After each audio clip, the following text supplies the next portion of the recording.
puis voilà, après, lorsque j'ai eu terminé une partie du séjour à Montagibert, c'était le moment de se déplacer à Changin parce que ça venait détruit, démoli pour faire le CHUV actuellement.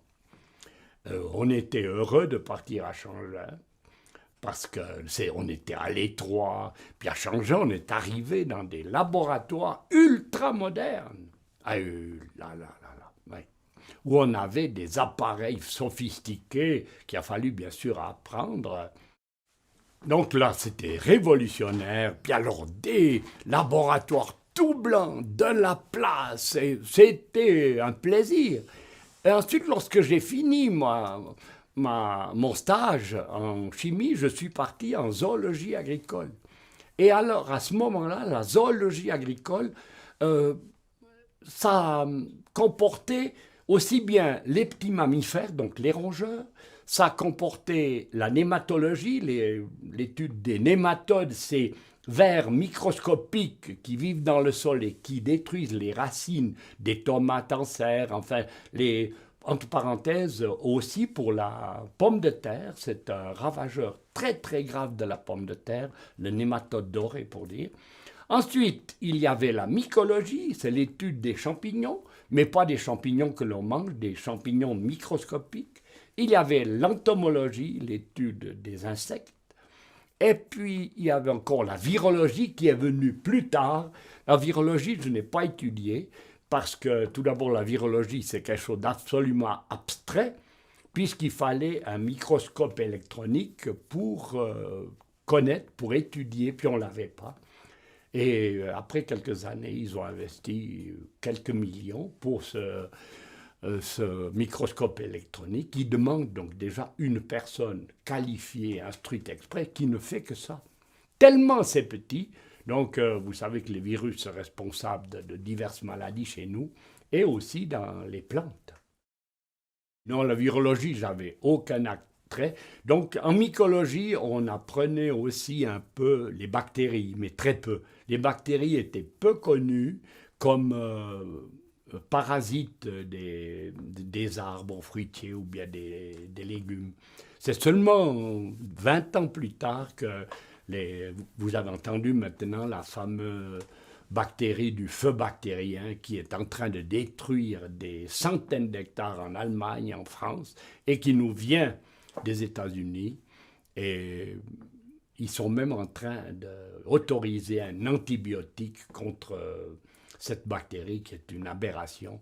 Si on commence à traiter les arbres fruitiers avec des antibiotiques, c'est la fin des haricots aussi, parce qu'il ne faut pas oublier que les antibiotiques des arbres fruitiers sont pratiquement les mêmes que pour nous. Alors peut-être ces bactéries vont devenir résistantes. On a déjà suffisamment de problèmes avec les staphylocoques, par exemple, dans les hôpitaux et tout ça. Bon, alors là, j'ai passé des années assez formidables. Ben, j'étais bien, je rentrais souvent le week-end, presque chaque fois. Et les patrons, les chefs respectifs, parce que c'était assez cloisonné. Chaque service avait un chef, en général un type qui avait un doctorat dans cette direction-là.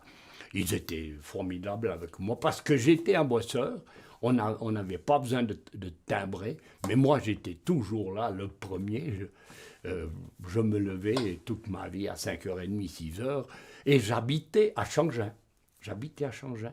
Et le matin, je travaillais des fois à 6h30. Ils arrivaient, le boulot c'était à moitié fait. Je travaillais encore le soir. À midi, souvent, il n'y avait pas de cantine à ce moment-là. Il y avait une petite cuisinette, je mangeais 5-6 heures au plat. Ou bien après, je descendais à Nyon, au DSR. C'était ces fameux restaurants, c'était nul. Non seulement j'avais pas assez mangé, mais c'était pas bon. Et après, quelqu'un m'avait conseillé d'aller manger à la ferme. C'était des Suisses allemands qui tenaient la ferme qui appartenait à la Confédération. Il y avait 200 hectares à la ferme. Et là, c'était formidable. C'était des repas d'agriculteurs. On mangeait des röstis le matin, röstis au lard, et buvait du cacao, et des repas, vraiment, alors, Là, ça tient, t'avais pas faim à 9 heures, hein, je peux mieux vous dire. Et c'était formidable.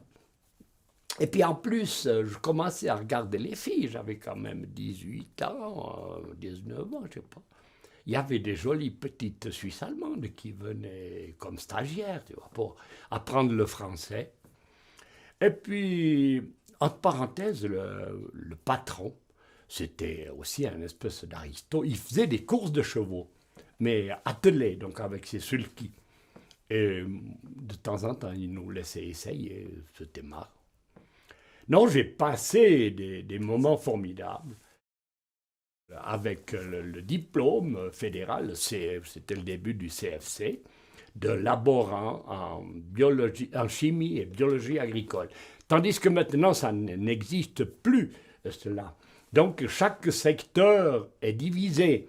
Parce que c'est clair, il fallait avoir une sacrée cabosse, excusez, je ne veux pas me vanter, mais pour emmagasiner tous ces services. Alors maintenant, la zoologie agricole ne comprend plus que les insectes.